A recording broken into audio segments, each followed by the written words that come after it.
This week's episode of Finding Demo Surf Fishing is being brought to you by The Sinker Guy. Head on over to thesinkerguy.com and take a look at all the stuff that Chip's got going on in the Sinker Guy garage. Bruno rigs, he's got them. If you haven't heard the recent things on those, man, they have been catching. Pompano, Permit, all the way on the east coast of Florida, here on the west coast of Florida. It's getting it real good. He's also got 6-ounce Sputniks if you wanted to go heavy. He's got the other ones too, 54321. He's got all of it. Go ahead on over to thesinkerguy.com, get your order in, fast shipping, and great customer service. This week on Finding Demo Surf Fishing, we are traveling to North Carolina. And we're not going regular fishing here, folks. No. We're going to up our game. We're getting into the land-based shark fishing side.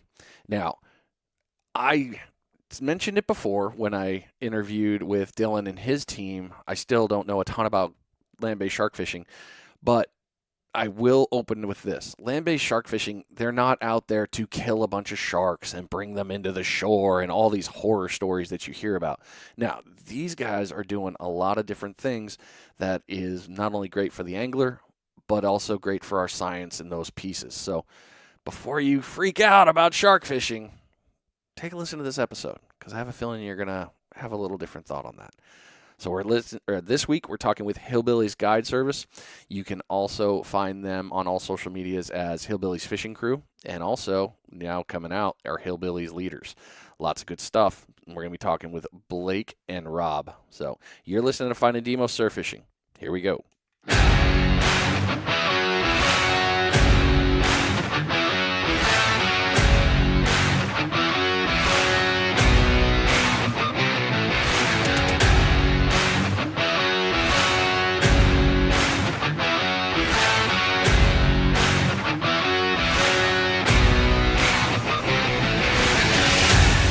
Oh, yes. New week.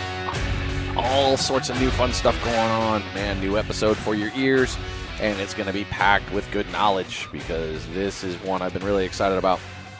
We've been talking a little bit offline here and there about how we're going to do this. And I've done a little bit of the old social media stalking, because that's how we do things nowadays. And it's been educational to see what they're doing. So, like I said, when I opened up here, we're talking with Hillbillies Guide Service. You can find them on all social medias: Hillbillies Guide Service, Hillbillies Fishing Crew, Hillbillies Leaders. They are land-based shark fishing based out in North Carolina, from Topsail to Oak Island. You're going to be hearing from Blake and Rob. They're the head guys on this one. You can find them on Facebook. Easy search through their name there, the Hillbillies Guide Service. Instagram, you can find them on the Hillbillies Fishing Crew. And TikTok. We love TikTok. We all know I love TikTok. This thing's too funny. You'll find them at Hillbillies Fishing Crew. So don't forget to give them a follow. Catch up on all that information there. Now, I've been running my mouth for a couple minutes there, so let's just get right into this show, shall we? All right, welcome to the show, both Rob and Blake. Guys, welcome aboard. Thank you for having us, man. Yeah, thank you for having us. What's going on, Brian? Oh, fun. I'm like I said, I'm pumped up with this. So for everybody to get voice association, hello, Blake. Hey, how's it going? There we go. And then Rob, there we go. Hey. Now we're all associated. Now we're all happy and centered. All will be well on this one. So you guys have been doing land-based shark fishing for a while. You're just the two of you running it, right? Or do you guys have a couple more? So basically, me and Robert pretty much just did the guide service. We do have a crew, Hillbillies Fishing Crew, that we fish with on the regular when we just go to fish for fun. But me and Robert are pretty much doing the guide service. Okay. Well, we will jump right into the questions here, and you guys are getting it right out of left field, blind. You're the first episode I never sent the questions to. So Appreciate it. And in reality, the reason is we got really close on the, hey, can you do this one? Yeah, I can do this. So, all right. So we'll start off with Blake. We're going to go with you first, and then Rob will go to you next on this one. So tell us your story and what got you into fishing. Okay. So basically, I started freshwater fishing. My grandfather lived in Alabama. My grandparents did. They lived on the lake. Ever since I could walk, I went and stayed every summer with them. I would get bass fishing, catfishing, crappie fishing, pretty much anything freshwater. I'd fish every summer with them. As I, progressed, getting a little bit older, really got heavy into tournament bass fishing, very competitive. Bought like a really expensive Ranger bass boat, first got married, just about fished every weekend. and through the week, fished competitively for tournaments. Went on a work fishing trip for saltwater about 5 years ago with friends. Never went saltwater fishing ever. Immediately caught I think it was a bluefish, caught a bluefish, which was a really good fight. I was like, man, this is pretty fun. This is awesome. Started doing some research, looked into sharks, ended up catching like a 2-foot shark my next beach trip I went on. And I was like, man, this is pretty fun. It pulls really, really hard. I was like, I wonder what you can do to catch bigger. So I started researching, looking at Google, YouTube videos. There was a lot of people already doing it. Came across land-based shark fishing. And then I saw these sharks that were as big as people that people were catching from the beach. And I was like, man, I was like, this is just crazy. I told my wife, I was like, man, I really want to do this. So basically I sold all my bass gear, freshwater gear, kind of got out of freshwater fishing. Me and Robert both, anytime we get into something, we pretty much go, balls to the wall, all in. So immediately bought 2 Abbott 80 wides, bought some spinning gear, bought some leaders, went to the beach, put a lot of time on the beach. I mean, probably, man, we'd go 2 to 3 days at a time, and we really fished almost a year before we ever caught anything over 3 to 4 foot. So I kind of got discouraged. Actually, I went on another trip, and my wife was like, if you don't catch something of size this time, I'm selling all your gear. Whoa, right there. All in. And then we started making some friends. Like I said, that's how kind of the Hillbillies Fishing Crew came together. I met some other friends that did fishing. This was about 3 years ago, we went fishing at Topsail. Ended up catching a 13-foot hammerhead. Whoa. So I went basically from 3 to 4 foot to about a 13-foot hammerhead. Holy crap, dude. After that, the addiction was real, and it just kind of progressed from there, but that's really what got me into shark fishing. Nice. All right. Rob, what about you? What got you into fishing? Yeah, pretty much similar story. Started with my dad, local ponds, and my grandpa lived in Ocean City, and we used to do land-based regular fishing at Assateague Island, and then Blake got heavy into the shark side, and me and him have been buddies forever, so I dove right behind him. So we've been expanding and buying more gear and trying to catch bigger and bigger sharks every time we go. Yep. Dang, so it's like the commonality for all the people that have been on the show. Almost everyone has said, started out with my dad or my grandpa, started as a young kid, and it just progressed into more and more and more. You're the first one to tell me you've gone from a 3 to a 13-foot shark, so that's insane. Yeah, it was crazy. Yeah, that I can see how like a little bending of a bluefish would definitely be like, that was cute. That was a nibble, kind of a changeover there for you. All right. Yes, dramatic. Okay, so Rob, this time, what type of fishing do you like to do? I really like catfishing, and so the shark fishing kind of relates to exactly that. You dropping baits and waiting. Okay. So when you say that's my thing. Okay, so when you say catfish, so freshwater cat on a pond, sort of, you're happy? Yeah, lakes, ponds, rivers, but yeah, mainly we have large lakes and large rivers up here that hold monsters. So that's kind of also the same thing as the sharks. I think the state record here is like 109 pounds for catfish out of a lake. So, holy crap! Yeah. I've seen on social media people are like, oh yeah, look at these catfish, and then you see them, and you're like, that's a monster. I mean, like, that's going to eat a person. Yeah. Those things with their mouths at that size, they are huge. Yeah, I believe our state record blues were caught by father and son. The father beat the state record, and then within 24 hours, the son beat his record. But massive catfish. Wow, that has been fun. What about you, Blake? What kind of fishing do you like to do? So besides shark fishing, I really enjoy trout fishing. I live in the mountains, which is crazy from the beach. So we're about a 3.5 hour ride to the beach. Wow. But I really enjoy trout fishing. My dad pretty much got me into trout fishing. He's really big into fly rod fishing and kind of got me hooked and addicted to it. And it's just kind of something that when you fish for trout, you really get to relax because you're not really doing a whole lot. You're kind of just enjoying nature and being with nature while you get to just kind of taking the beauty of the trout stream. Something about being out there. Oh yeah, it's just like the beach when you're sitting out there enjoying, the serenity of the beach. It's kind of like that in the trout stream. What is your favorite thing about fishing? So for me, it's kind of the competitiveness. I'm really competitive. I've always been that way. So, it kind of strains from tournament fishing for bass fishing. Shark fishing's kind of like that too. And I've always wanted to catch the biggest of anything I can catch. So that's kind of, I've never really been into like catch and cook. I don't really eat a lot of fish. For me, it's always been about, just proving that you can do it. Try to go after the biggest game that you can catch, just like hunting for people that hunt. We are 100% catch and release. We don't keep anything. Just for me, it's the adrenaline of catching it. And when you're hooked to a shark, I mean, there's nothing like being in the harness. I mean, it's a huge adrenaline rush. I mean, I've never skydived, but to me, it's pretty close, is what I would imagine. Yeah, I could only imagine, especially with you guys, seeing how you guys do it. I mean, what, 600-700 pound shark, and it's between you, a fishing line, and a chair of a harness to hold it in and pull it through.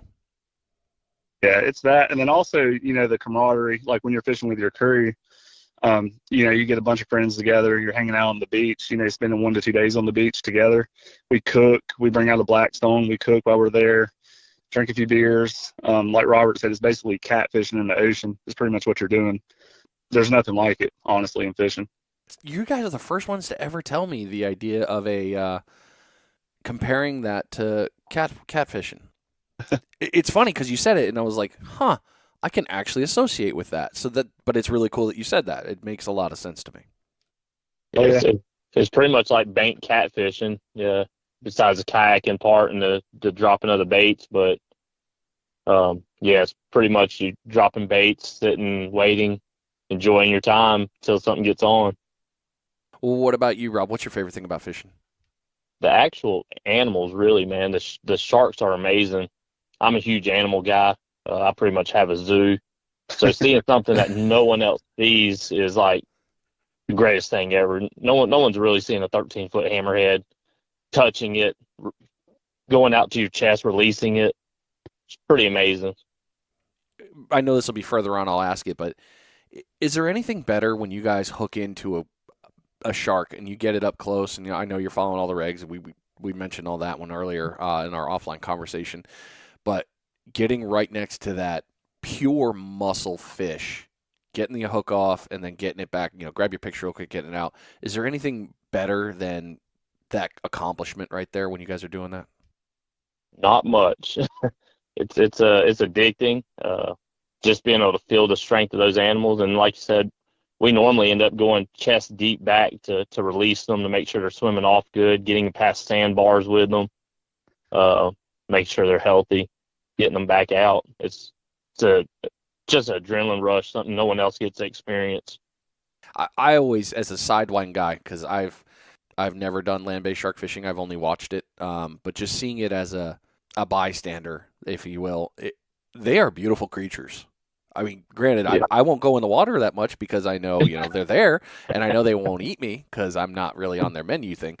But, I mean, on land, I am the apex predator. In the water, I'm something's possible food. So, yeah, no. And sharks get such a bad rap, and really, 90% of them, they're so docile when you catch them. I mean, they really are. When we take them, handle them, release them, they never really try to turn back or anything like that. They're usually 100% docile. Occasionally you might get one that would, not be as docile. Occasionally bull sharks for us are the only ones we've ever had turn and try to come back. I've had one that's on a bull shark. But everything else, like usually they're very docile. I mean, they do get a bad rap. They're not really out there trying to hurt you. I mean, they're not. They're just enjoying their nature, just like we are. Rob, it sounded like you were going to say something there. Yeah, I don't do much swimming, which is crazy. I don't do much swimming in the ocean because of the sharks, mainly in my head.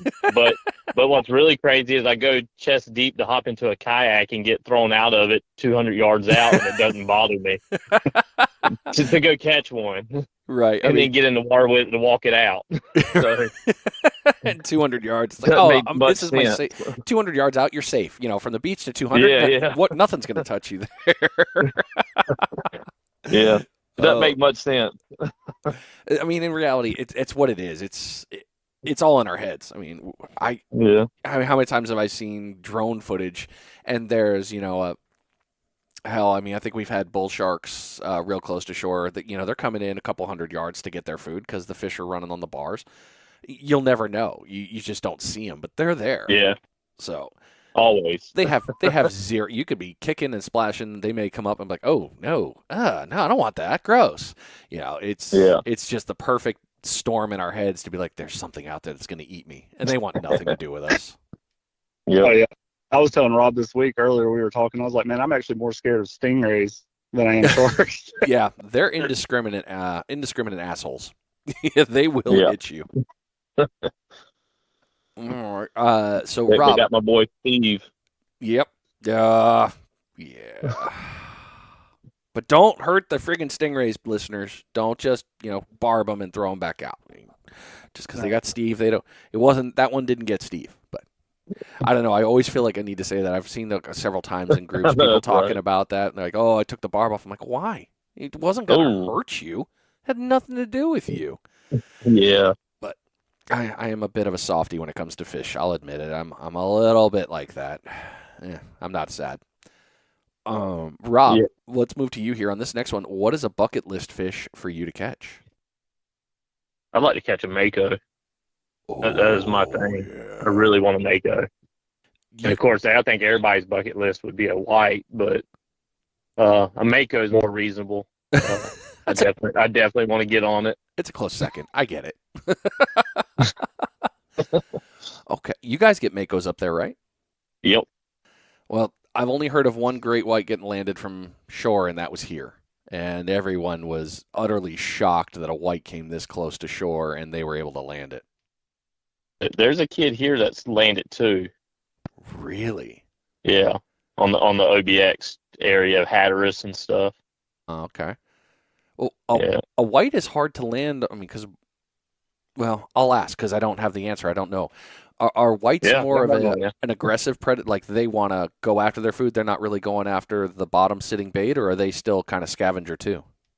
They're more pelagic. They actually hunt higher up in the water column. So like most of the time you can only get them on a float rig, just like your makos. But you can't really target whites. They're kind of illegal to target, so you can't really target them, but you can target a mako. Okay, and a white could just be an accidental bycatch, essentially. Yeah, pretty much. That's what. Okay, that makes sense. All right, Blake, what about you? What's a bucket list fish for you to catch? Probably like Robert said, mako. I mean, that's pretty much everybody's land-based shark that they want to catch. Mako is 100% something we're hoping to get this winter. Dusky, we get a lot of duskies around here. I would like to have a big dusky, and that could happen again this winter too.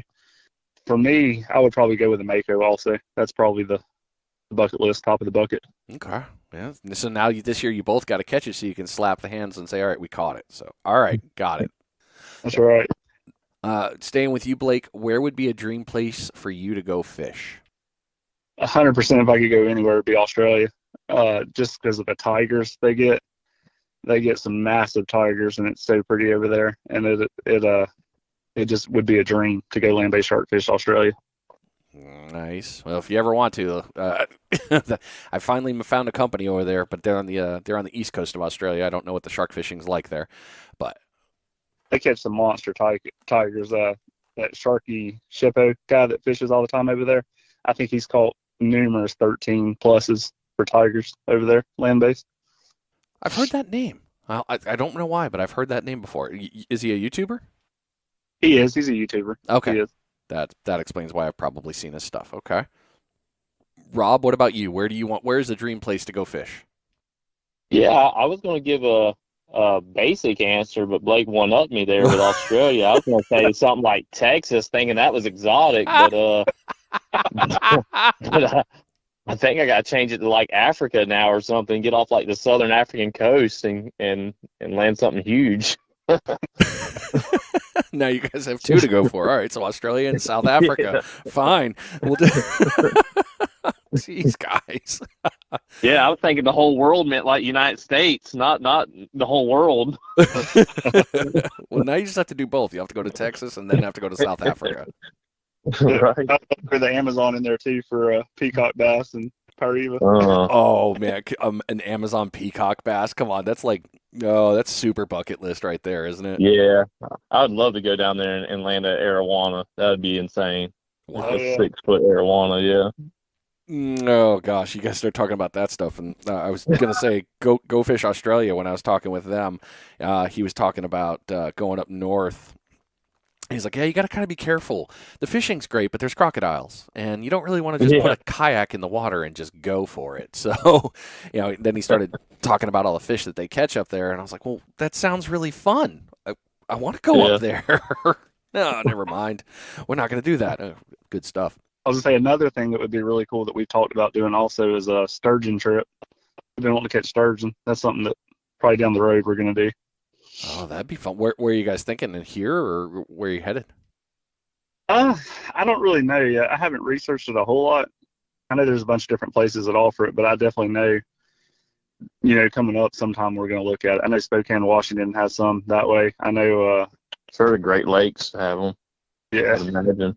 That would be epic. Yeah, yeah, I like it. Now I can't wait to hear about that one. All right, I'll be stalking you a little bit on social media for that. Oh man, I hope you guys do it and make a post for it because that'd be a lot of fun. I've been seeing a lot of the people that I follow on social media. I've watched them during the winters. They kind of do sporadic trips. They go somewhere else and then they just get after something different. Like it's not their normal fishing and then just crushing it. All right, keeping with you, Blake. This one's probably going to be a long answer, and I expect that. So. What has been your favorite fishing memory? I can answer for Blake. Ooh, Catching a 13-foot hammerhead. that would be a good one. It definitely was. I hear about it like 3 times a day. It spoiled me. Like I said, that one kind of spoiled me. It made it really hard to beat that one. All right. Probably my best fishing memory for me would be probably at my grandfather's house when I was like 17, fishing off his pier. Like I said, I used to catfish a lot from his pier and go out in the boat. But we were catfishing one night and actually caught a 42-pound blue cat with him. And I think my dad was there also. So that for me, that was one of the biggest, probably best catfish I've ever caught, and probably one of the best moments being with him during that. That's a big cat. Yeah, I haven't broke that yet. That's still the biggest catfish to date that I've got. I haven't been able to break that one yet. Okay. Rob, what about you? What's been your favorite fishing memory?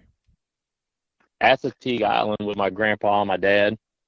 Just airing down the Jeep tires, riding across it, seeing all the wild horses, catching bait fish, really. That was nothing huge, just being out there. That whole island's like mesmerizing. Just stands out to me my whole life. Nice job, guys. Well, now we're going to transition into probably one of the best parts of the show that I love because now I'm stealing your fishing knowledge because you're sharing it with the world here. So we're going to really dig into how you guys fish. Now, this isn't exactly about guiding, but if you guys want to tie it into your guiding, that's absolutely fine. We are going to talk about your guiding a little bit later, but we're really going to dig into basically the knowledge piece to try to help people out. And this can be land-based shark fishing. This could also be regular fishing, however you want to do it. But before we do that, we have a very important thing that we've got to do first.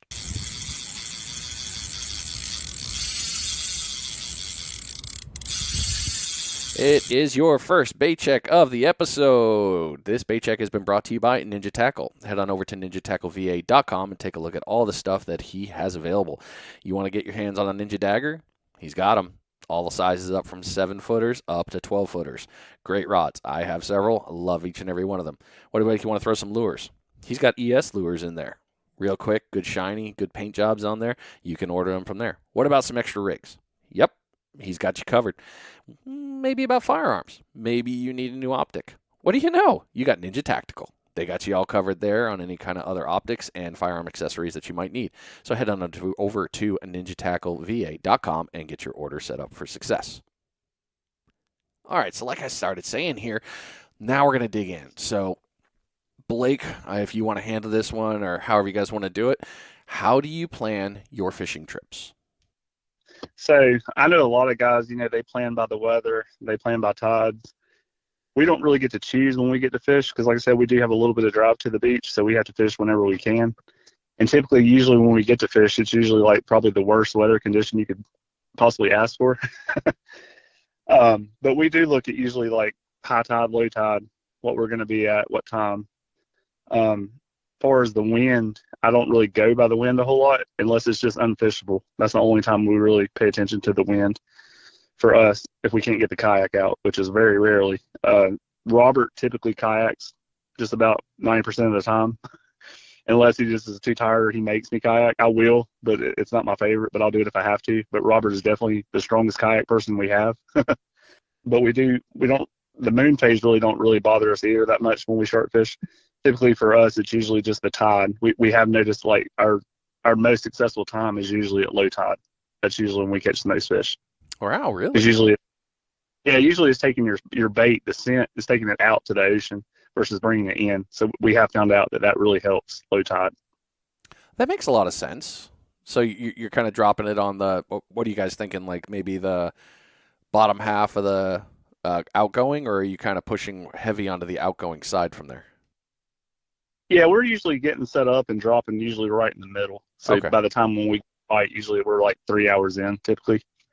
And I'm not saying you can't catch them at high tide because we've caught them at high tide, but usually our generally best time that we usually catch them or can bank on catching them is at the pinnacle of low tide typically. Like we usually catch them sometimes where we actually have to walk out, 100 yards just to get them over the bar because we're so low. Wow. Well, and not to mention, so for your guys' beaches, because this brings in another piece, but we're going to circle back to you on this too, Rob, is your beaches are long. It's not a big significant drop. You've just got a long beach that you have to get down to get further out, right? It is. Yeah, it's like that. Yeah, it's not like Florida. Like, Florida, y'all have like a bar past that third bar. Like you have a whole nother set of breakers. Yeah. Us, once we get past it, typically there might be one more bar, but it's little. But occasionally a shark will get stuck on it if it's at low tide. Okay. Rob, what about you? How do you plan your fishing trip, whether it's the sharking or anything? It's kind of hard to plan our trips because majority of them are based around people's schedule when they want to go. So it's kind of we don't really do too much fishing during the daytime just because the amount of boats and how far we drop. Yeah, we just try to being out there is how you catch them. I mean, if you don't have anything in the water, you're not catching. So planning them to us is very limited. If we're all available, that's where we're at. Well, let's move into this one then. Rob, by all means, you took the shortcut on that last one, so you get the long one this time. No, that's right. How do you select a fishing spot? So we try to look for open spots with the low tide. We have great beaches here, so you can kind of fish at every beach and not be in people's way and have access points. But make sure that the bars, because we have artificial reef systems and stuff, and getting cut off is just horrible whenever you got so much in gear and so many rods out. But we have like 4 or 5 good spots at topsail, and it's been trial and error because we had to find the bars. You can see them on maps sometimes, they'll show. But yeah, we're looking for open, no artificial reefs, looking for 1 or 2 sandbars and that we can drop a pass and get bait out to.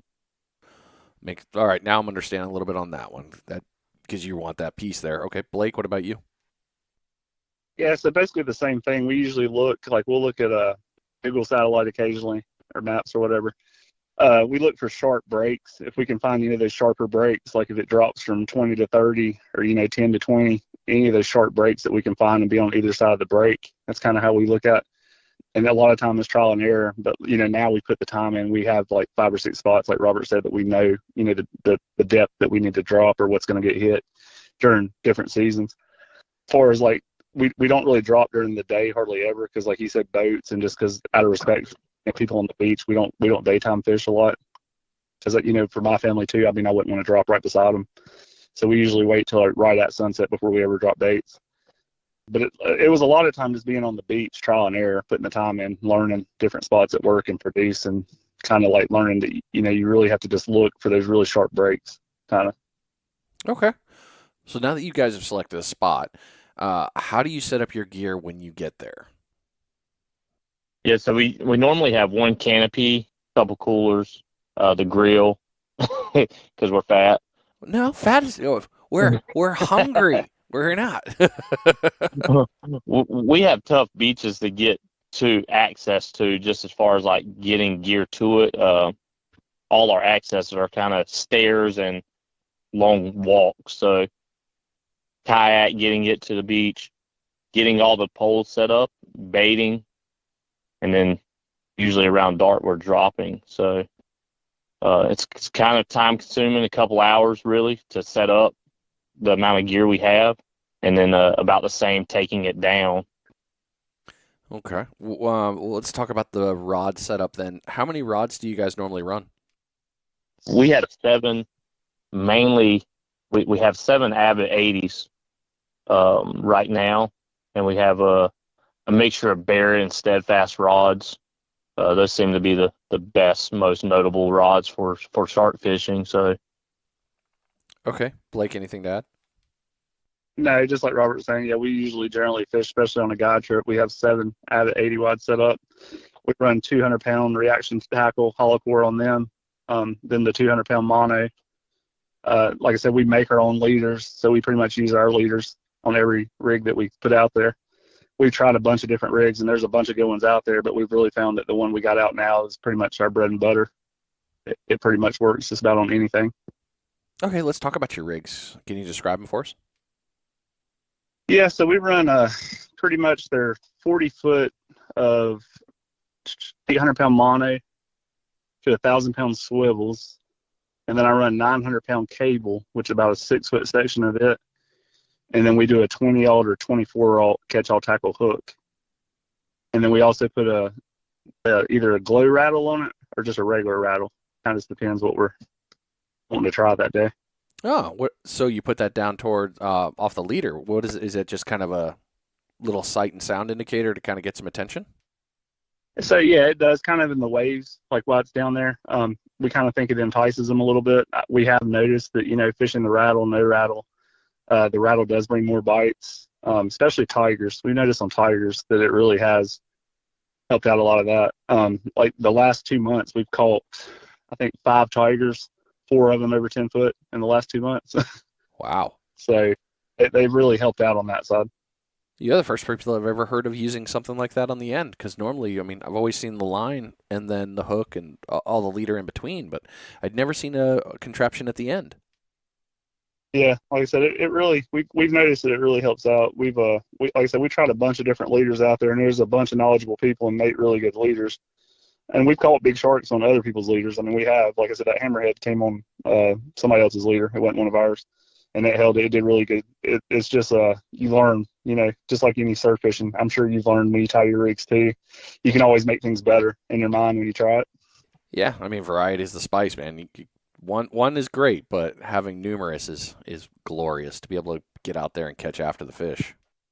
And we've got I'm friends with another guy that's really big into shark fishing, especially out in the Beaufort area, Eli Glisson. And he's been after a hammerhead out that area. He guides also. He's been guiding for 8 years out there. He's been trying to catch a hammer that way forever. And I actually sent him some leaders to try of mine. And he actually hooked up with 2 hammers, caught one of them. One was 11 foot. So, it really proved right there. He even said it. He was like, man, I fished, numerous people's leaders, my own, never caught a hammer. You sent me those, and I hooked up with 2 this year. So, wow, that's cool, man. Congrats. Great job on building something that works like that, guys. Thank you. So when you guys, like you said earlier, you've got 5 different locations that you really pick for when you're doing all your trips and guiding. And sometimes you guys go out on your own, which we've seen on that. So if you guys were going to go out and fish in a brand new place that you've never been before, what would you do for planning to set up for that? So we kind of did that last year.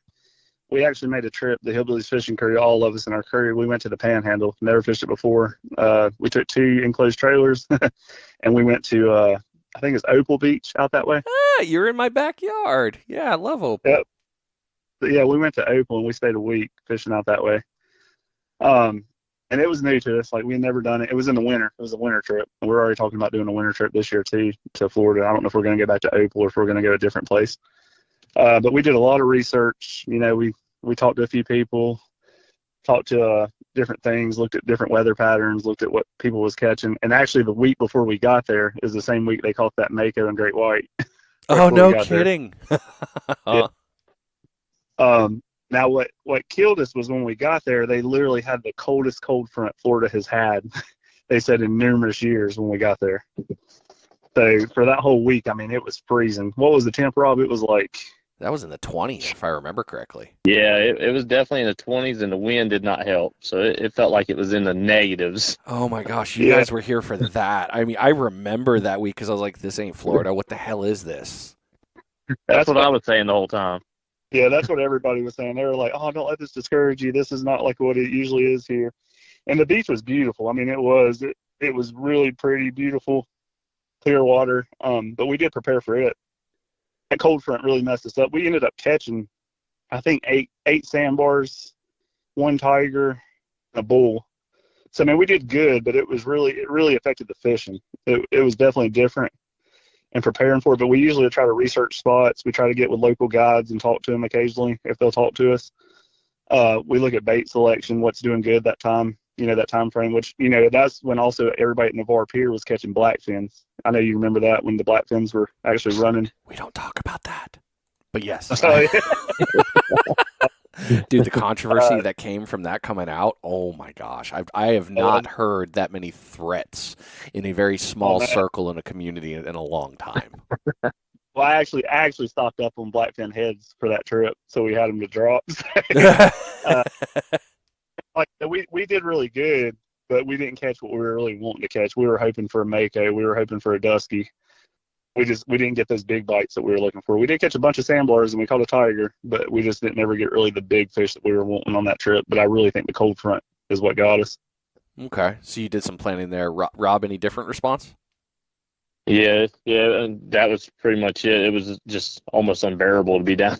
I was like, let's go to the Keys, man. We already went this far. Yeah, you're halfway there from home. I mean, you might as well. Just quick run down. Another 10 hours and we're good. Fishing might have been a bit different, but yeah, you would have definitely been much more comfortable. But it ended up working out. It was a great time. Something we'd never done before like that as a group, so it was awesome. Well, if you come back down this winter, hopefully we don't run into one of those freezing ones for you because, that's just god-awful and painful. I'm sorry. Yeah, it was a beautiful trip, though. Like I said, y'all definitely have some of the prettiest beaches. I mean, it was like no other. It was beautiful. Yeah, it's cheating. It's like going to the Caribbean, but you're in Florida. Definitely. Yeah. Well, let's talk about adjustments here. So while you're out fishing, whether it's the charter or on your own, Rob, I'd have you start on this one. How do you adjust your tactics for fishing when the bite isn't on fire? We usually drop so many different baits, and we'll figure out what's getting hit. So it's hard work, but we'll end up changing and going that way to that specific bait. And we'll also find distance is a big thing when shark fishing. So sometimes they're biting at 500 yards out. Sometimes it's 200 yards out. As soon as we can figure them out, we're usually on fire at that point. A lot of trial and error on our part from the beginning when we weren't doing great to now when we kind of know every area about the time of the day, tide levels. Now we've gotten more specific and we've actually figured out a good bit to where we're always catching 10-foot plus sharks. Okay, so adjusting the ranges and depths makes sense. Okay, on that one. Bait's a big thing. A bait being, yeah, definitely. I can imagine, yeah. A cow nose head versus a blackfin head would produce different results. Yes. Okay. Blake, what about you? Anything you'd add to that? We're about the same. I'm pretty much on the same level as Rob. A lot of people swear about stingrays. We're not really 100% sold on stingrays. We never do good on them. They do work really good for long soaks. You don't have to change them out. But at night, typically we do way better on fish heads, really big fish heads. That's typically our bread and butter. We constantly produce with bigger fish on fish heads than we do rays. Yeah, that's pretty much it. Like I said, mine's about the same as Rob on that answer. We're about the same. Makes sense. Okay. So you guys have mentioned bait a couple times, and I've been trying to find a way to squeeze this in, but now I'm going to now because you brought it up perfectly, and it was a great transition.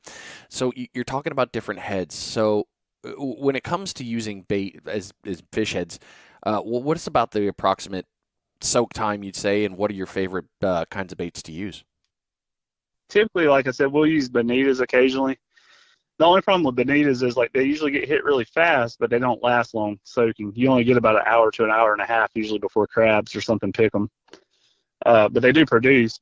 So I mean, if you can keep changing bonitas occasionally, you're going to get bit. So if we take clients out that just want to catch a shark, they don't really care about the size, like that 5 to 6 foot, 7 foot, then we'll put on bonitas because they usually get hit. And I'm not saying you can't catch a big shark on them because we caught a 10-foot lemon the other day on one. So, I mean, they do catch big fish too, but you just have to change them more frequently. Typically, like we use tile heads. They work really good. They're very hardy. They last. Crabs can't pick them as much. Snapper heads work really good. Big snappers like hognose snappers. I mean, we're dropping really big heads too. I mean, these are probably like 15-pound heads when we're dropping them. Jeez, that's big. So, yeah, you figure a 15-pound head, 2-pound weight. If something pulls that and runs with it, it's going to be a big shark. It's usually at least 9 foot plus if it runs with it. It's a huge bait. It's a big bait, big fish. All right. Big bait, big fish every day of the week. And one good thing for us is like, a lot of people have to catch their bait. Well, I've got a buddy that actually runs a seafood market, so he keeps me all the bait I need pretty much. I get all the heads I want. It docks out does it in Hickory, so that's pretty cool. That doesn't hurt the heart at all, right there, to have that bait set up. No, it doesn't at all.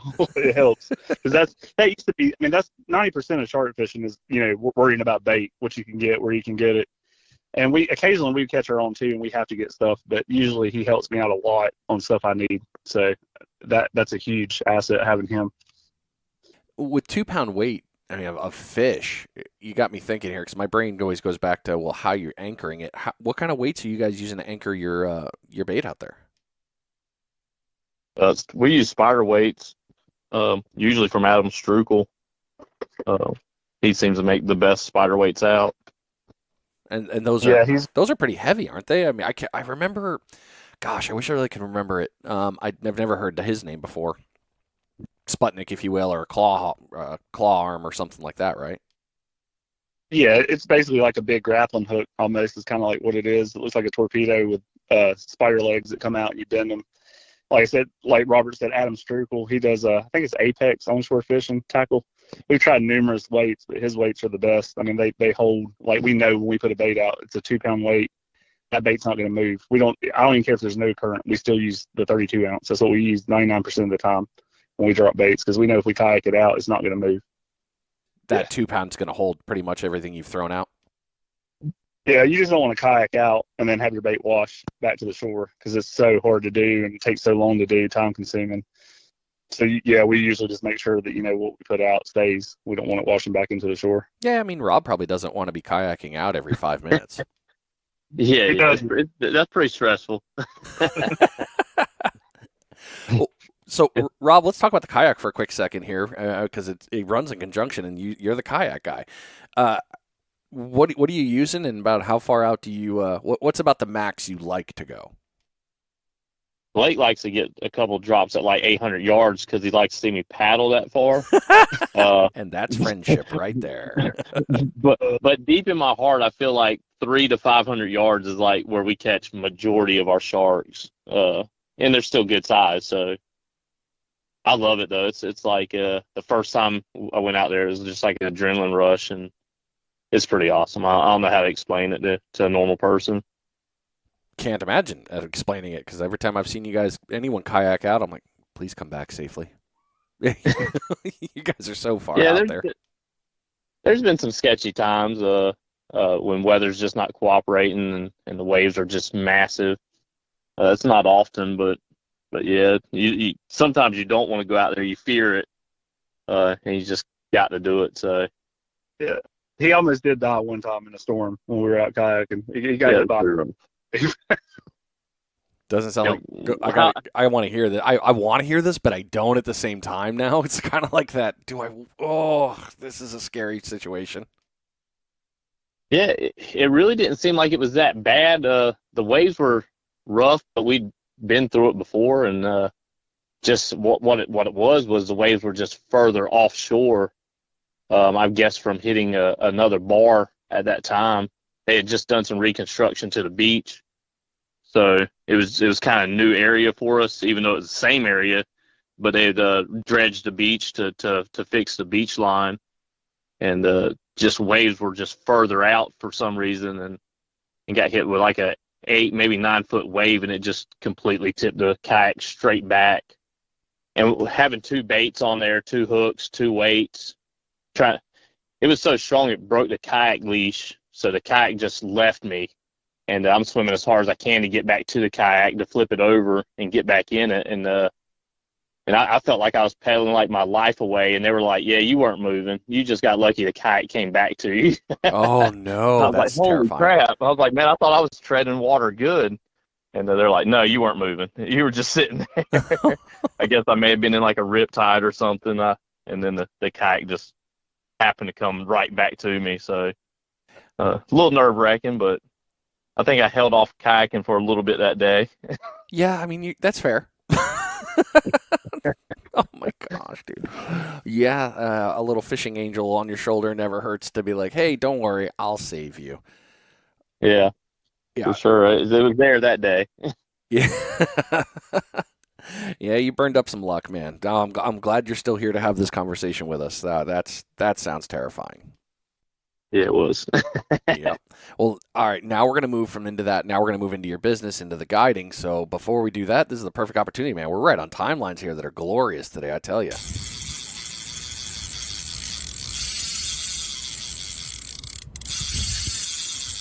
Bait check. This is your second bait check of the episode. This bait check has been brought to you by DS Custom Tackle. On over to dscustomtackle.com and take a look at all the terminal tackle and floats and rigs they have available. They got this new one that you've seen me post before, this glow-in-the-dark sand flea one. It's going to be awesome for your daytime. It's got the good gold color for the catching on them fleas, but if you want to stick into the nighttime, into the evening, it's got the good glow side on there too that's going to catch that attention. Tie that up and get all hooked in to get into something fun there at the surf. If you also need beads, maybe you need some other ones on some squiddy looking things, he's got them. dscustomtackle.com. Head on over and get your order in. Well, now we're talking about into the guiding piece. So, Blake, we'll start with you on this round. What got you into guiding? So basically, like I'm very competitive. I told you earlier. We got to fishing, with the crew. We got where we're actually pretty good at it now. Like Robert said, we haven't zeroed in a long time, knock on wood. We typically usually catch at least an 8-footer. We would have people on the beach all the time that would walk by and be like, "Hey, do y'all offer charters, or can I do this? I want to do it." Me and Robert kind of pitched the idea back and forth with the crew. Like I said, the crew some of them didn't really want to do the guide business side, and me and Robert both are like, it basically pays for itself coming down to do it. We feel like we have the knowledge because we put the time in, we've learned, and we want to share. The biggest thing for me was I want to share the experience with other people. I don't really care about catching the fish now. It's more about, setting the hook, let them reel it in and have the fight, especially kids. Like seeing kids catch, a shark that's bigger than them, that's a moment you can never get any other way. So for me, that's really, I want to promote it. And, shark fishing has always been such a taboo subject. There's a lot of locals that, and people in general that, a lot of shark fishermen, they're like, no, don't talk about it. We don't want it in the spotlight. We don't want it this way. Well, I think if you put it in a positive spotlight versus the negative, I do think it helps. I mean, because, the sharks are there. People are going to shark fish. I think if you can promote it in a positive way and show education, it really helps. And we do tag also. We tag with NOAA Fisheries. So, I mean, we do a little bit of research on that side. It's just definitely, we want to get it in a positive spotlight. That was the biggest thing with me wanting to guide for the most part. That's awesome you guys are working with NOAA. I love that the majority of every shark team I've talked to is, we tag and we send in the data. Hell, those creatures we think we know a lot, but we know barely anything about sharks, and it's really cool that we're able to send this data back, and you guys are the ones to thank for that, so thanks for always doing that. Rob, moving into you there, what got you? It sounds like Blake answered it, but was there anything for you that got you into guiding? Yeah, that's the same thing. We just had a bunch of people asking about it, and same thing, man. Like we talked earlier about like memories and stuff, and all of our memories come from our family. And pretty much, I mean, we've had a couple bachelor party guide services and stuff, but majority of our guide services are like dads wanting to be out there with their family. That's just really cool because that's the only way you keep these traditions alive. Hunting, fishing, everything gets looked on negative nowadays with harvesting animals, and this is just one way to have it positive for people 20 years down the road. So that's one of the big things for me too. Not only having fun, but helping people learn. And you're right. Something about a kid, that smile. It's so different after they catch a monster fish. Yeah, Oh, yeah. like our first charter was like 11 people, and it was just a dad, a mom, their kids, and their cousins, and like every one of them got action on the rod, taking pictures, and they'll never forget that, man. They're 16, 17, and 12-year-olds out there. They'll all remember that for the rest of their lives. For sure. Well, Rob, you already started there, so let's continue on with you, and you guys can bounce this back and forth however you want. What comes with going on a trip with you guys? Yeah, so pretty much hitting us up at at Blake's email. Blake does majority of the planning and guide. I'm just kind of like down for whatever. So he goes back and forth talking to the people, getting their info, seeing what works out with everybody's schedule. But pretty much we're always open as long as nothing's booked. But majority of our stuff we want at night anyway, 'cause like we were saying earlier, just with the boats in our area, they go pretty close to shore. Having $3,000 or $4,000 worth of gear get ripped at one time isn't fun. So we try to plan around that. That's really the only thing that we ask of them is to do evening and night trips. So Okay. Blake, anything to add of what comes with going on the trip with you guys? So pretty much we offer, 3 different packages. We have a 6-hour trip, a 12-hour trip, and a 24-hour trip. Usually our 24-hour trip, we do provide lunch or dinner. Beachside, we'll cook on the Blackstone. Like I think we made smash burgers a while back on one trip for the clients, which they love that. So, like I said, we always fish a minimum of 7 Avid 80 wides on the trip. So I mean, a lot of charters you go on, they're only running 1 to 3 rods. We're putting 7 out, so you have the highest chance available to catch something. I'm trying to think what else. We'll put out surf rods too, so they can catch some surf fish in action, catch a couple whitings, catch a couple pompano, some bluefish if they're running. We bring cornhole boards where they can play cornhole during downtime. Like I said, we really try to cater to families. We do a lot of family on our charters. And then also, like Robert said, we've done a few bachelor parties. That seems to be a big hit on that side. Like I said, we rarely don't catch something on a trip. Usually everybody's happy. Our very first trip, like Robert was saying, we had 11 people, and we were basically explaining the rules and how it's going to go. We're like, hey, this is what's going to happen. And about that time, we were 30 minutes into the charter. We doubled up. We doubled up with a 10-plus tiger and a 9.5-foot hammerhead. Oh, no. So it was chaos. We literally, Robert had to land the tiger, and I had to land the hammerhead solo. We both did. So it was definitely chaotic because, like I said, it was our very first charter. And that's what me and Robert were wondering. We were like, can we do this, right before that? And then we caught, like I said, we doubled up on a 10-footer and a 9.5-foot hammerhead. So it definitely helped us, get some confidence and like, hey, we can do this, and we've continued to do it every time we went out now. So it's really helped us. I'm going to jump into a weird question here, and Blake, you can run, and then Rob will kick into this one. One of the ones that the danger time that from my brain is the landing. The landing and the release are the two most critical, okay, this is where we have to be careful moments. What is something that goes through your mind there when you're in the danger zone? We usually like me and Robert are really in sync. Our crew too, when we fish with them, we're all in sync. We all have a job. You have your leader man holding the leader. You have one person that gains control of the shark. One's usually in the harness reeling it in, and then one has the dehooker or the bolt cutters. So we always bring the bolt cutters, the tail rope, and the dehooker down to the beach, to the surf right there where we land it. The biggest thing is we want safety for the shark. We want safety for everybody. We don't let clients really get right beside the shark typically, unless we're down there holding it or, controlling it, the business end of it. Like we had one trip we went on Topsail, they had a huge storm which uncovered like a road or something, but it made like this rubbery slippery surface in the beach, like on the beach and in the wash. So if you were stepping, you were slipping everywhere. And that was kind of hectic that night because that was the night that we doubled up, and I actually ended up slipping on top of the tiger's head. Oh no. That was a little weird. But again, like I said, they're docile. They're not trying to hurt you. And that was my mistake. It just got so slippery you couldn't stand. on a part that we were at. But typically we'll tail rope them, pull them into the beach, turn them backwards so they're still getting water through the gills. We don't pull them, out of the ocean all the way, and we just try to get them out as quick as we can. We'll take a few picks, and we just try to keep everybody safe and the shark safe, and then we'll tag them too if we can. Okay. Rob, what about you? Yeah, even though the adrenaline's high and stuff, there's like no fear of it really. It's kind of a weird stance. You just want to see it. You're like waiting for it to crest to see when it's close to the shore, and then you're wanting to get out there to get it in. Like it's a weird, I don't know, maybe to like a normal person's brain, it's just like a weird scenario. Just you want to get out there and touch it so bad and get it inshore, get it back out healthy. We've caught several sharks that have been tagged already and turned that info back into NOAA.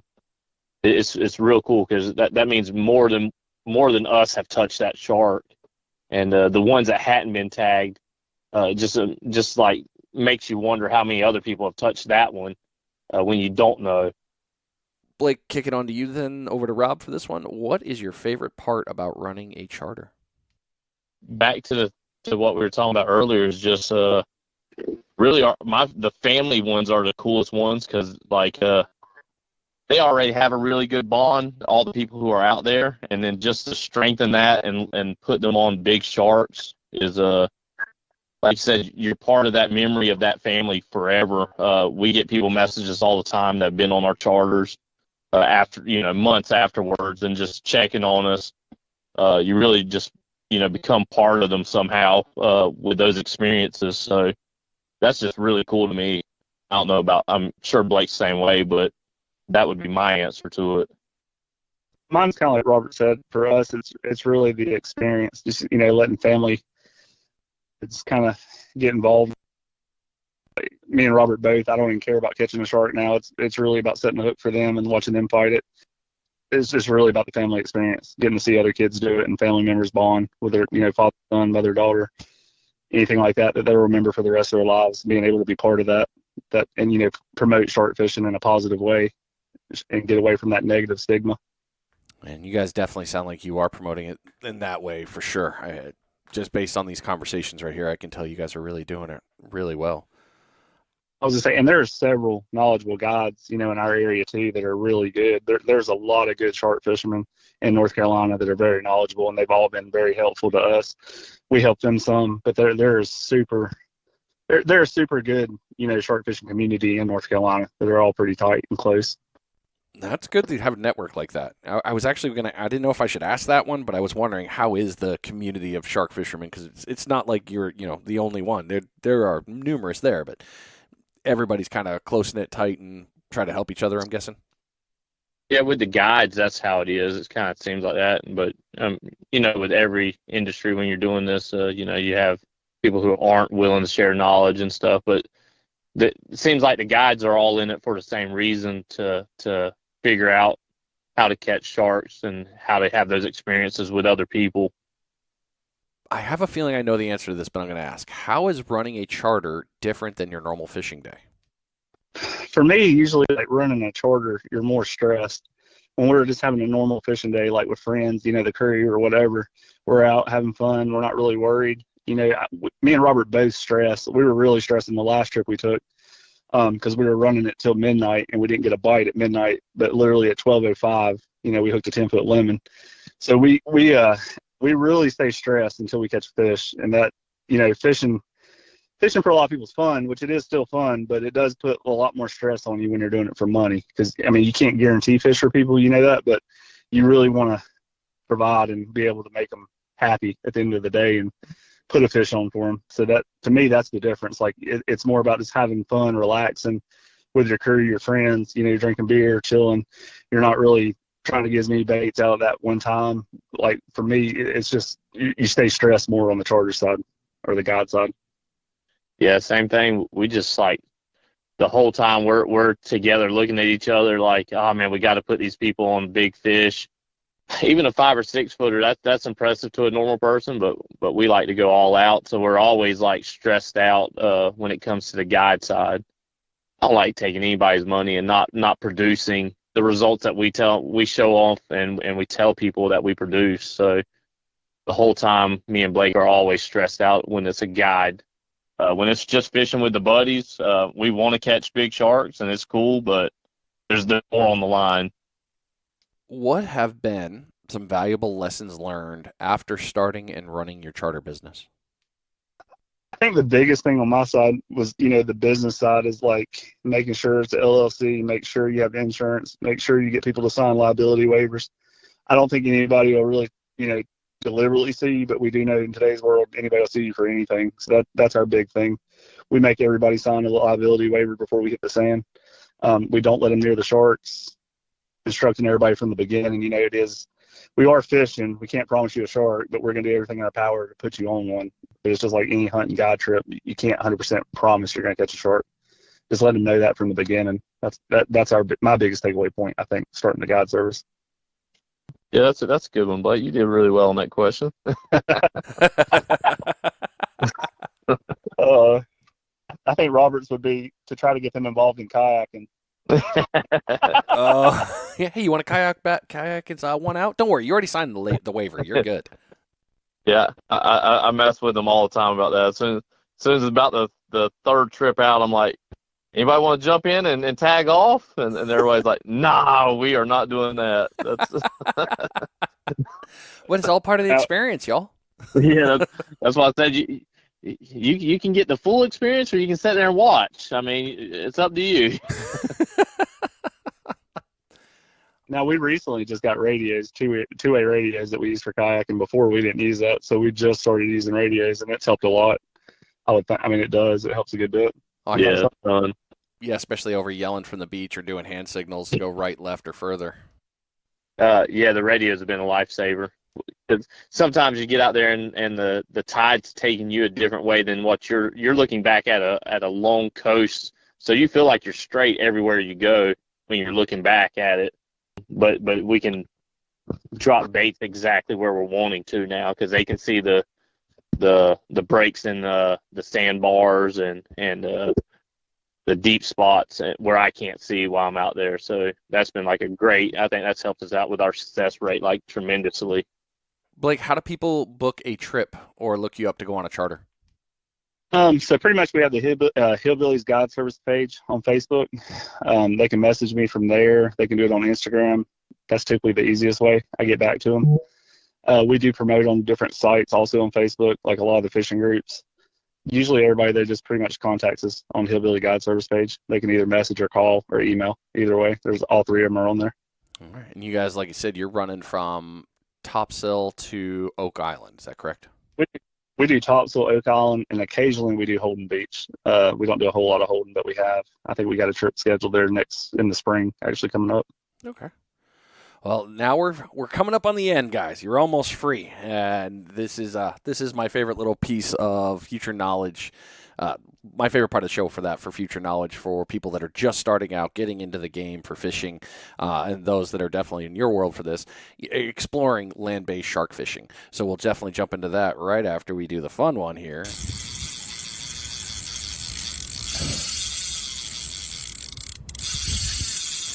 Bait check. This is your final bait check of the show. This bait check has been brought to you by Deerfield Fabrication and Welding. You ever needed a new cart? Maybe you wanted a custom cart. Head on over to Deerfield Fabrication and Welding. DeerfieldFabandWeld.com. I forgot it's not the whole words. And take a look at the stuff that they have in the shop. I have seen some of their brand new gear after the recent Pompano Fall Blast tournament, and their carts are looking fabulous. When two of your friends are, one's an inspector for welding, another one is another cart maker, look at the welds and say, that is quality, that is well built, then you know that something is being done right. Head on over to DeerfieldFabandWeld.com. Take a look at the carts and all the accessories they have available. Build your cart, and you can reach out and talk to Deerfield to see if there's any other adjustments you need to make to get your cart set up the way you want. Thanks again, Deerfield, for coming down for that tournament. Always good talking with you, and great job on the carts you guys have been building. Super great product. What knowledge would you give to a brand new angler starting out in land-based shark fishing? Biggest thing I believe is tides. I believe that the low tide surface for shark fishing is huge. I just believe you catch bigger sharks and more sharks at that time. Seems to be like the peak of low tide to the beginning of low tide seems to be like the best time to catch big sharks. For us at our area, I don't know about like maybe like Florida or something, but like the North Carolina beaches and stuff, that's definitely seems to be when we're on fire. That and the right gear, releasing sharks safely. Those three things are probably my biggest aspect of the fishing. Blake? Mine's like Robert too. I mean, the biggest thing is if you don't have bait in the water, you're not going to catch a fish. So don't overthink it, because at the end of the day, like we talked about earlier, it's catfishing in the ocean, basically. So don't let like people discourage you and say, oh, you're not going to catch anything, or you can't do that, or you can't do this. If you don't have bait in the water, that's 90% of the game. So just don't let people discourage you. The other thing that I would recommend highly would be take a charter with somebody. If we would have took a charter with somebody from when we first started out, I think we would have saved 2 years of a lot of headache and a lot of learning. I think if you go with somebody that's very knowledgeable from the start, you'll definitely learn more, and it's going to help you throughout the long run catching sharks.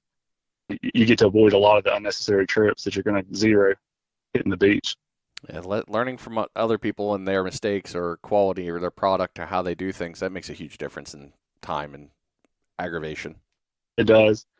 And you don't have to have the best gear starting out. I mean, a lot of people are like, oh, you got to have a 80 wide or 130, to catch a shark. I mean, you don't have to have that necessarily, but you do need to have quality lines, something with a decent drag that's got around 40 to 50 pounds of drag, and good leaders. You want something that's going to hold the fish, because you don't want, that shark to break off and have 200 yards of line trolling behind him when he breaks off and tangles on a reef and ends up dying. That's not good for the sport. It's not good for the shark. It's not good for anybody.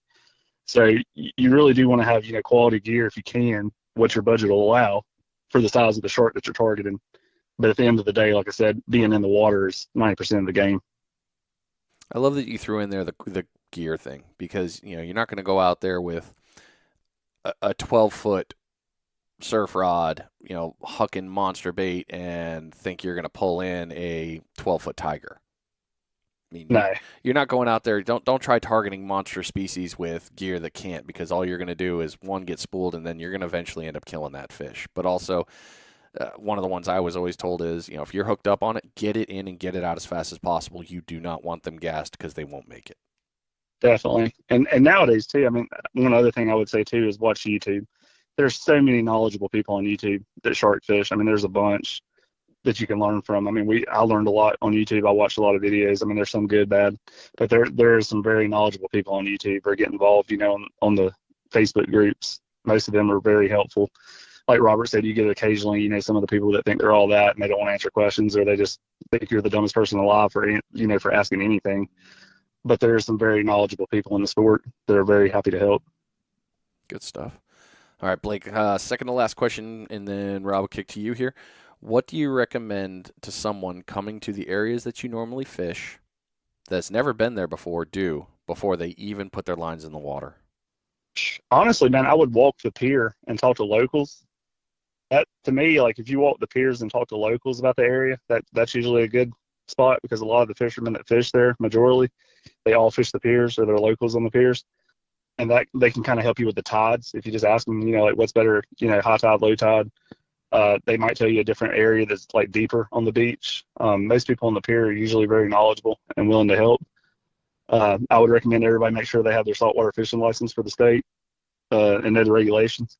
That would be my big takeaway, I would say, other than, like I said, maybe hire a charter or go get a guide service to take you out your first time. Yeah, makes sense. Yeah, definitely. Shark regulations are totally different than regular fish regulations, species to species. So knowing that and knowing what you can and can't do and bring in is it's going to be a big help for anybody. All right, Rob, you got the last word on that one. So here is the last question of the episode. You get to lead it. What's next for you? Trip to Florida. Catch me in Mako. That's next. For sure. Like I said, we hadn't fully decided. We've been talking about the last couple of weeks of where we're going. We kind of been on the Navarre again, maybe the Tampa area, but we hadn't fully decided. But yeah, we want to get on some Makos, both of us. So okay, that's going to be the next thing on my chapter for sure. And Blake will follow along. Oh, that's okay. That's really funny, actually. All right, Blake, what's next for you? Like Robert said, I mean, basically, yeah, we're gonna try to do some trips with the Hillbillies crew. Take it on the road a little ways.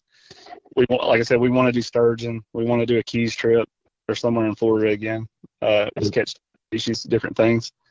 One thing that we're trying to do, like I said, we're trying to focus on the brand for Hillbillies. I mean, we're coming out with merch. We're doing the leaders. We're doing different things. We're gonna do a really heavy YouTube channel probably next year on the guide side. We really want to give back. Me and Robert were talking about actually the other day. We want to do a veterans thing. So whenever they have Veterans Day, we want to have any local veteran from the beach and tell them, we'll have rods out. Anybody wants to catch a shark, more than welcome. We want to look back doing stuff for kids. We even talked about maybe doing a Make-A-Wish for kids, take them out and let them catch.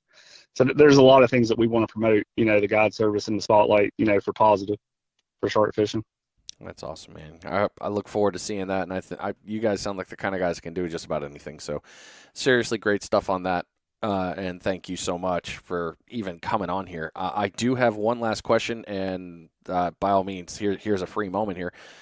Blake, we'll start with you. Is there anything you wanted to add to the episode that I didn't already cover, or any call-outs you'd like to do? Like I said, our leaders are available in Mad King's Tackle. They're in Southport, Oak Island area. We're selling to different other places also coming up. Anybody that wants a leader, you can message me also. We are sponsored by Reaction Tackle for hollow-core braid and all their other braid. That's what we use to land continuously large sharks. Never had it fail. We also use Waterland sunglasses. That's pretty much it right now on our side. But like I said, we're definitely expanding and growing, and appreciate all the support from everybody. Definitely. Rob, what about you? Anything I missed that you'd like to throw out there, or any other sponsors you want to throw out? Man, we're just really glad that you invited us on. A great opportunity for us. It was great talking to you for sure. It's been great talking with you guys, and thank you for just coming on here, man. I am always thankful when anybody wants to come on and talk fishing. It's like the greatest thing in the world. Like, let's just sit around and talk about this stuff. And if you ever come to North Carolina, Brian, you got a free Hillbillies Guide trip. Just let us know. Don't you screw with me. Come on, man. Oh, you just had to say, hey, come to North Carolina. We're going fishing. God, man. We'll put you we'll let you get you in the harness. We get the experience. I mean, I'm still a little, I'll admit it, and for all you listeners, you can call me out on this. I am a little scared of that. I really am, but all right, fine. We'll be in touch for that, and we'll definitely figure out something, because I do need to go to North Carolina. I've heard so many great things about that fishery, and I don't know why I haven't been up, but it's just been one thing after another, and I need to stop making excuses. I need to go up there. Yeah, we might go in the bar and bother you too, so you might be able to get out there on that. Yeah, I mean, if you guys are coming down, give me a holler before you do. I'll see what I can find out too for any kind of knowledge, or try to get you some sort of backdoor stuff going on in the air. Like, hey, go here. If I can, I'm happy to try to help. Thanks. All and right. One more shout out. Yeah, go for it. I want to give a shout out to my wife too, because she's very understanding. I work a full-time EMS job, and I'm gone, about every other weekend fishing. So she is very understanding, and I know Rob's probably thinking the same with his wife too, because we do stay gone a lot during fishing season. So I mean, I really do want to give her a shout out. You're good, man. That's good stuff. All right, guys. Well, this is the end. So thank you so much for coming on the show. Thanks for really giving out all this information. I thought it was great. You definitely dropped some good pieces for people to ponder on land-based shark fishing, and not to mention talking about how you guys started and getting to where you are now. And we will definitely be talking again. I know we'll link up several more times offline. It's just kind of the nature of this. I always end up bugging you guys. So thanks so much. Seriously, I appreciate you. Thank you, man. Thank you. Yep, we'll talk soon. All right, everybody. Well, I hope you enjoyed this episode, because I definitely did. We just got done talking with Hillbillies Guide Service out of the North Carolina area, rocking Topsail all the way to Oak Island, and they had one other spot, but we're going to stay with those two because they really like those. Go take a look at them on social media. You got them under Hillbillies Guide Service, Hillbillies Fishing Crew, and their new equipment and their Hillbillies leaders. They told you where to get them, and you can also reach out to them to talk to them about them. On social media, if you want to hit the @Hillbilly Fishing Crew, they'll pop up on there. On Facebook, same there with Instagram and TikTok. Can't miss on all those ones. You've been listening to Finding Demo Surf Fishing. Thank you so much for being here. I appreciate you. We'll see you next week. New episode. I am out of here.